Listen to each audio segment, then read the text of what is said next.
முளையாம்பூண்டி காணியின் கதை.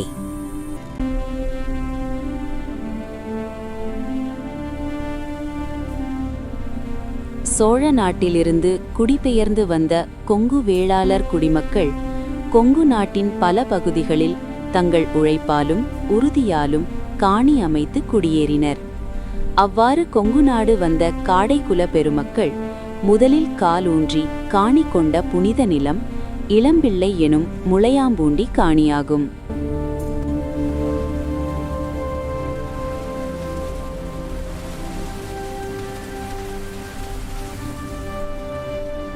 செல்லாண்டியம்மன் அருள் சின்னம்மனை பணியும் வல்லாளன் காடைக்குல வன்மையான் நல்ல தவ மாதவரும் நீராட வந்திலங்கும் ஆண் பொருணை ஓடும் இளம் பிள்ளையூ.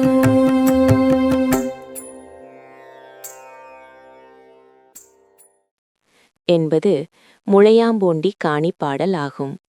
இந்த பாடல் ஒன்றே முளையாம்பூண்டி காணியின் அனைத்து சிறப்புகளையும் வெளிப்படுத்துகிறது. மூர்த்தம், தீர்த்தம், தலம் என்று சமய மரபில் ஒரு சொல் வழக்குண்டு. இங்கே தலம் இளம்பிள்ளை என்னும் முளையாம்பூண்டி, தீர்த்தம் ஆண்பொருணை என்னும் அமராவதியே.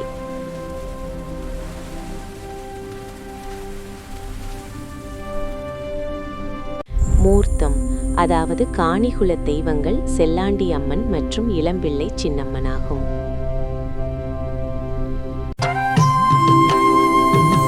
ஊருக்கொரு எல்லையிட்டு ஓங்குகின்ற சாமி, உறவென்று எம் காக்கும் செல்லாண்டி பூமி. சின்னம்மன் அருளாலே சிறக்கும் பயிரே, சீரோடு தழைத்திடுமே காடைக்குல பயிரே. சின்னம்மன் அருளாலே சிறக்கும் பயிரே, சீரோடு தழைத்திடுமே காடைக்குல பயிரே. காணி மக்கள் பண்பிலும் உழைப்பிலும் சிறந்தவர்கள். கல்வி கேள்வி கொடை குணத்தில் உயர்ந்தவர்களும் தவத்தில் சிறந்த அருளாளர்களும் வந்து நீராடும் புனித படித்துறையுடையதே முளையாம்பூண்டி. பாரத தேசம் முழுக்க அந்தந்த ஊர் அங்கிருக்கும் இறைவன் இறைவியின் பெயராலேயே விளங்குவதை காணலாம். அந்த வகையில் சின்ன பிளஸ் அம்மன் இளம்பிள்ளை என்பதே காணியின் பெயராக விளங்கியமை செப்பேடுகளிலும் ஆய்வு நூல்களிலும் காண கிடைக்கிறது. கொங்கு நாடு முழுக்க பெண் தெய்வங்களே பெரும்பாலும் குலதெய்வங்களாக இருப்பதும் அவர்களின் காவல் தெய்வங்கள் வீரமும் தக்க சமயத்தில் துணைவரும் ஆற்றலும் பலிபூசை ஏற்கும் இயல்போடு புகழ்பெற்று விளங்கும். அந்த வகையில் முத்துக்கருப்பணசாமியே காணி மக்களின் பெரும் நம்பிக்கைக்குரிய காவல் தெய்வமாக சிறப்புற்று விளங்குகிறது.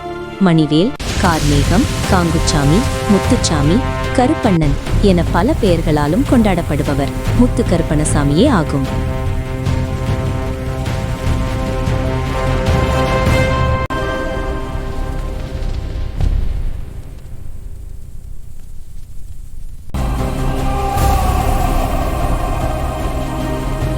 செல்லாண்டி அம்மன் சன்னதி முன் மின்ன மரத்தடியில் விநாயகர், நாகர், நந்தீஸ்வரர் சூழ வீற்றிருந்தவரே லிங்கேஸ்வர சாமி ஆகும். அந்த மின்ன மரத்தில் ஒரு மல்லிகை கொடி படர்ந்து ஆண்டாண்டு காலமாக சிவலிங்கத்தின் மீது பூக்கள் விழுந்து கொண்டே இருந்த மகாசக்தியுடையவர் நமது லிங்கேஸ்வர பெருமான்.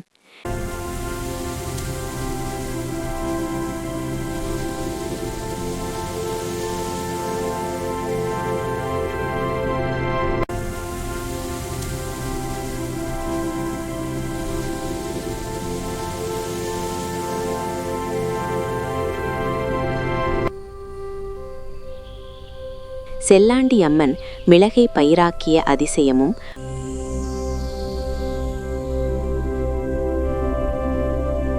மண்குதிரை புல்லுண்ணும் மகாத்மியத்தையும் விருத்த பாடல்கள் விரிவாக சொல்கிறது.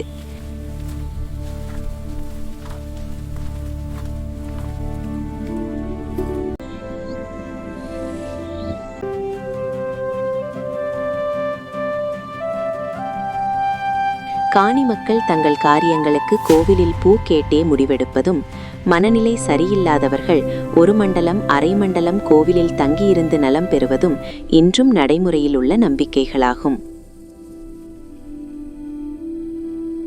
தாராபுரம் தாலுகா மூலனூர் வெள்ளகோவில் சாலையில் 7 கிலோமீட்டர் வடக்கேயும் அமராவதி பாலத்திற்கு 1 ஃபர்லாங் தெற்கேயும் பாதையின் கிழப்புறத்தில் அமராவதி நதியின் மேல்கரையில் முத்துசாமி கோவில் என்று அழைக்கப்படும் செல்லாண்டியம்மன் கோவில் அமைந்துள்ளது.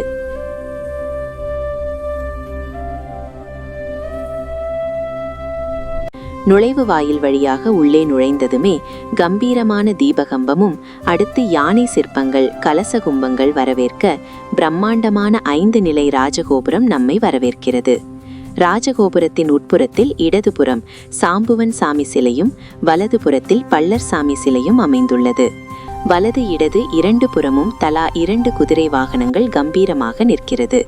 செல்லாண்டியம்மன் கருவறை அர்த்த மண்டபம் வசந்த மண்டபத்தோடு மிக எடுப்பாக காட்சியளிக்கிறது. மகா மண்டபத்தில் கிழக்கு நோக்கி அருள் தரும் லிங்கேஸ்வர சன்னதி அமைந்துள்ளது. அம்மன் சன்னதியின் மேல்புறம் அருள்மிகு முத்துக்கருக்கணசாமி திருக்கோவிலும்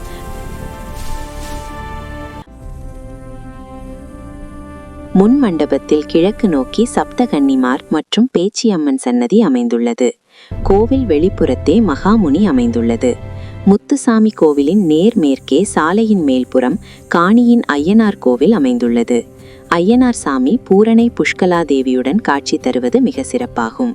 காணியின் சிவன் கோவில் மாணிக்க ஈசர் ஆலயம் புதுப்பையில் புதிதாக கட்ட வேண்டிய நிலையில் உள்ளது.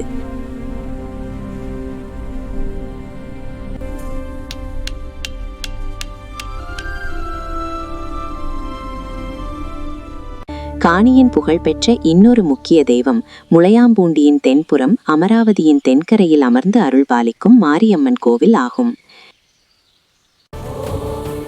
அணிதேர் புரவி ஆட்பெரும் படையுடன் என்பது போல நாடு முழுக்க வாழ்கிற அனைத்து முளையாம்பூண்டி காணி காடை குலத்தவர்களும் ஒன்று திரண்டு அம்மனுக்கு இரட்டை கிடா, இரட்டை பொங்கல், இரட்டை மாவிளக்கெடுத்து கொண்டாடும் பெருந்திருவிழா இதுவாகும்.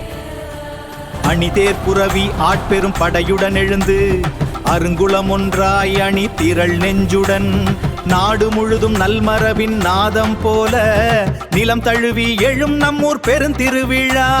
முளையாம்பூண்டிக்காணி காடை குலத்தோர் முன்னோர் வழி மறவாது ஒன்று கூடி அம்மன் அருளின் அலை போல் பெருகி அயராது பக்தியில் அணிவகுத்து நிற்கும். இன்று சிறு நகரமாக விளங்கக்கூடிய புதுப்பையிலிருந்து நேர் மேற்கே 3 கிலோமீட்டர் தொலைவில் உள்ளது முளையாம்பூண்டி என்றும் வரலாற்று பேரூர். முளையாம்பூண்டியின் ஈசானிய பாகத்தில் அமைந்துள்ளது முளையாம்பூண்டி காணியின் தலைவியும் காடை குலத்தவர்களின் முதன்மை குலதெய்வமாகிய இளம்பிள்ளை சின்னம்மன் திருக்கோயிலாகும். மாத முதல் செவ்வாய்க்கிழமை அம்மனுக்கு சிறப்பு வழிபாடு நடைபெறுகிறது. இளம்பிள்ளை சின்னம்மன் கோவிலில் மாதந்தோறும் பௌர்ணமி அமாவாசை வழிபாடுகளும் தமிழ் புத்தாண்டு சித்திரை முதல் தேதி சித்திரை விழாவும் புரட்டாசி முதல் ஞாயிற்றுக்கிழமை புரட்டாசி சக்தி வேள்வியும் மிகச் சிறப்பாக நடைபெறுகிறது. செல்லாண்டியம்மன் முத்துசாமி கோவிலில் பௌர்ணமி அமாவாசை பிரதோஷம் கார்த்திகை தீபம் மார்கழி திருவாதிரை ஆருத்ரா தரிசனம் சிவராத்திரி யுகாதி போன்ற விழாக்கள் சிறப்பாக நடைபெறுகிறது. குலத்தின் குலகுருக்கள் மற்றும் திருஞான சம்பந்தர் திருமடம் புதுப்பை கஸ்தூரிபாளையத்தில் அமைந்துள்ளது. அன்பான பக்தர்களே, நம் முன்னோர்கள் தர்மம், ஒற்றுமை, உழைப்பு என்ற 3 தூண்களில் இந்த சமுதாயத்தை கட்டி எழுப்பினர். அந்த பாரம்பரியத்தை காக்கும் பொறுப்பு இன்று நமக்கு உள்ளது. நாம் அனைவரும் ஒன்றுபட்டு நல்லொழுக்கத்துடன் வாழ்ந்தால் நம் சமூகமும் எதிர்காலமும் என்றும் வளமாக இருக்கும். தர்மம் எப்போதும் நம்மை வழிநடத்தட்டும். தொடர்ந்து தொடர்பில் இருப்போம். தெய்வங்களின் அருளாசி பெறுவோம். நலமே சூழ்க.